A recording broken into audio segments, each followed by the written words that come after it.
Tell me about the excitement of being here in Boston for the Stanley Cup Final. Well, it's great. First of all, it's home for me, so it's a short commute to the Garden every day, but also just the atmosphere. I remember what it was like in 2011 when these guys won the Stanley Cup, and I'm hoping if they do it this year, they do it on home ice because these fans certainly deserve it. And then you factor in what happened in this city just 2 months ago, the tragedy of the bombing, and to see the energy and the passion that fans have, and also to give them a little bit of excitement after what went on in this city just a short time ago. It's been awesome to be a part of it. So now that you're a part of the national media, you're supposed to be, unbiased. However, you just admitted that you're from the Boston area and you worked doing the Bruins telecast. So where do you line up on this one? Well, I always joke. I say none of us on that set came from NASCAR or the NFL prior to broadcasting the National Hockey League. So we all have some sort of roots and foundation, whether they played on the team or for me broadcasting the Boston Bruins. And being here, I was at Channel 10 in Providence and then made my way to Boston. And my husband and I call Boston home. So I think there's no surprise that I am passionate about the Boston Bruins. But that being said, I do have to remain neutral on the airwaves. And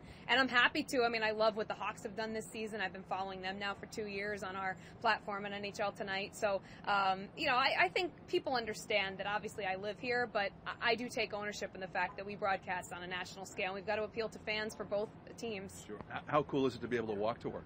Very nice. I have quite a grinding travel schedule during the season. Yeah. So my 8-minute walk yesterday to the Garden after my flight home from Chicago was awesome, and it was a little warmer today, so I had Jay drop me off. Spoiled, I guess, in that regard, but it's great, and it's just nice to be seeing familiar faces, seeing members of the Boston media, and security guards that I know, and relationships you've developed over the years. You feel comfortable, almost like you're at home again, which I am. Yeah, that's great. Now, these two teams, are there any other two teams that would be as evenly matched for a Stanley Cup final as these two teams? I don't think so. If anything, it would be Pittsburgh and Chicago, but we saw what Boston was able to do against Pittsburgh, and they are now done. So I love that we are seeing, you can tell how similarly matched these teams are based on the overtime that they've gone through, and based on if one team plays a poor period, the other answers back with a good period, and vice versa. So it's been great to watch. These are two original six teams. They were both powerhouses during the regular season. They're physical. They can score goals. They activate their defense, and two great goaltenders. So I think it's great. It's great for the league. It's great for our viewers and our fans. You're seeing an unbelievable series, probably one of the most historic series we'll see in a long time. So what are the chances we're going to see like a 3-4, 5-1 game in this I series? don't think we will. I think more of what we saw Saturday night, tightly contested games. Defensively, both teams are really good, but we've seen the offense click at times as well. I think in that first game, that was a big surprise, but that was more of a feeling out game for both teams. Now they're starting to tighten up. They know what each other's structure is. They're learning more about each other in each game, so I don't think you'll see any blowouts in this series. How much do you love the overtimes? And be honest. I love the overtimes, but I would like them to be done within the first 5 minutes of overtime.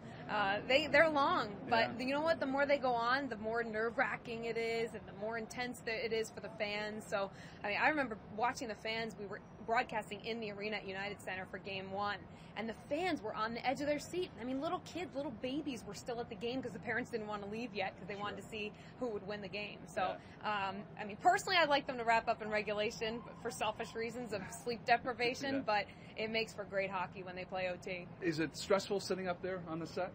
A little bit, yeah. I'd say it's more stressful. Each city you're in, you're when we were in Chicago, we were stressed about the Chicago Blackhawks. Now we're in Boston, we'll be stressed about the Bruins because you can almost feel that pulse with the fan base. And you recognize that you're in the city and they are going to leave that building either very excited or completely disappointed. For us, it's not so much nerve-wracking. We just, we're analyzing the game from a totally objective perspective, but, it's exciting.